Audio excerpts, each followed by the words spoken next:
Hello friends, আমি অমৃতা, আপনাদের সবার প্রিয়। আমার নতুন একটা ব্লগে আপনাদের সবাইকে ওয়েলকাম। আপনারা তো জানেন আমরা দীঘা গেছিলাম। তো স্যাটারডে আফটারনুনে খাওয়া দাওয়া করার পরে আমরা পৌঁছে গেছিলাম আবার রুমে একটু রেস্ট নিয়েছিলাম। তারপর যখন আমরা ঘুমাচ্ছিলাম তখন ওই ফাঁকে ছোটকুদা আর কবিতা মিলে চলে গেছিল কোথায় বলুন তো? হ্যাঁ, ঠিক ধরেছেন, নতুন করে স্থাপিত হয়েছে এখানে জগন্নাথ মন্দির। এটা দীঘার ভার্সনটা। এখানে কিছুদিন আগেই আমার মনে হয় অক্ষয় তৃতীয়াতে জগন্নাথ মন্দিরটা উদ্বোধন করেছে পশ্চিমবঙ্গ সরকার, আর ওখানেই পৌঁছে গেছিল ওরা দুজন। কি সুন্দর সাজিয়েছে দেখুন, পুরো বৃহত্তম, এত সুন্দর স্ট্রাকচারাল মনুমেন্টসগুলো। আমি তো ভাবলাম আমি কি মিস করলাম না গিয়ে, কিন্তু প্রচণ্ড টায়ার্ড ছিলাম সুইমিং করে, তাই ঘুমিয়ে পড়েছিলাম। আর এত সুন্দর লাগছে, ওপরে দেখুন ওই ধ্বজাটা কি সুন্দর লাগছে, আপন মনে উড়ে চলেছে হাওয়ার গতিতে। মনে হচ্ছে ডাকছে আমাদেরকে কাছে টেনে, বলছে আয় মা, একটু দর্শন নিয়ে যাব, নিশ্চয়ই যাব। আবার যখন তুমি ডাকবে আমাকে, আমি আবার দেখা করতে যাব। তো আমি ছোটকুদা আর বৌদিকে বলেছিলাম একটু তোমাদের সবাইকে দেখানোর জন্য সুন্দর কয়েকটা ছবি আর একটু ভিডিও নিয়ে নিতে।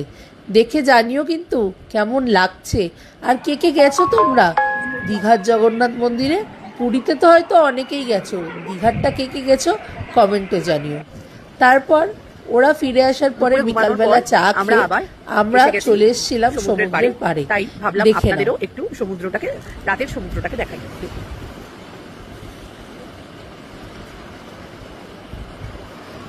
সবাই কি সুন্দর বসে আছে, প্রাকৃতিক হাওয়া খাচ্ছে। এটাকেই বলে নেচার্স লাভ।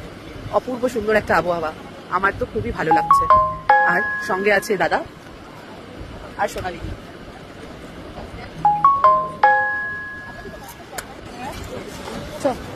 হাঁটাচলা করে আমরা আবার যাচ্ছিলাম একটু মার্কেটের দিকে, কিছু কেনাকাটি করব বলে। ওই যে সোনালি দিয়ার দাদা মার্কেটে যাবার পথে একটা পার্ক, এটা দীঘার বিচে সুন্দর অপূর্ব সংলগ্ন একটা পার্ক, খুবই সুন্দর।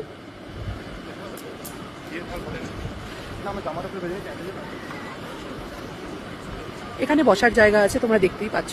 আর কি সুন্দর একটা উডেন লক রাখা আছে, এখানে ফটোও তোলা যাবে। এত সুন্দর অ্যাম্বিয়েন্সটা, ঠান্ডা ঠান্ডা হাওয়া দিচ্ছে, বেশ প্রিয় একটা জায়গা হয়ে গেল আমার। এটা নতুন হয়েছে দীঘায়, আগে ছিল না। কি সুন্দর দেখো। পার্কের থেকে এখন বেরিয়ে আমরা যাচ্ছি একটু মার্কেটে, প্লাস রাতে খাওয়া দাওয়ারও তো কিনতে হবে। আমরা এসে গেছি এখন দীঘার মার্কেটে। এটা নিউ দীঘার মার্কেট। রাত হয়ে গেছে যেহেতু আমরা ওল্ড মার্কেটে যেতে পারিনি, ওল্ড দীঘার মার্কেটে, তাই নিউ দীঘার মার্কেটটাই আপনাদের একটু ঘুরে দেখাই।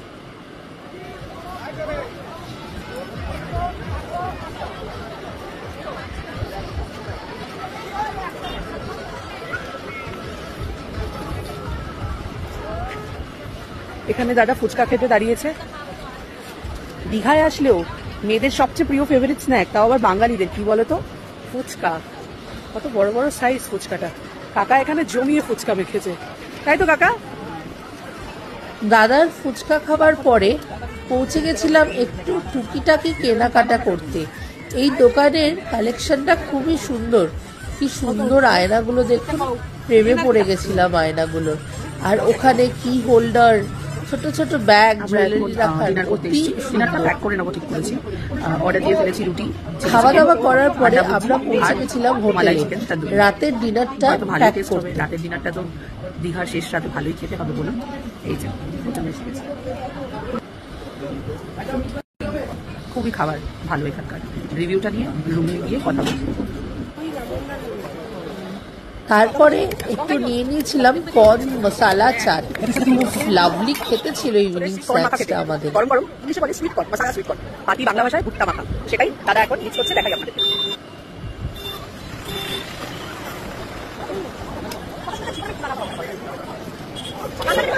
অনেক মার্কেটিং করার পরে রাতে ঘরে ফিরলাম, এখন আর খেতে বসলাম। খাওয়া দাওয়া করে আজকে দিন খাওয়া দাওয়া করে শেষ রাত ডিনারটা শেষ করে ভাত একটু ইভিনিং পার্টি করে কথা বলতে পারো। আমরা রাতটাকে ওখানেই শেষ করলাম।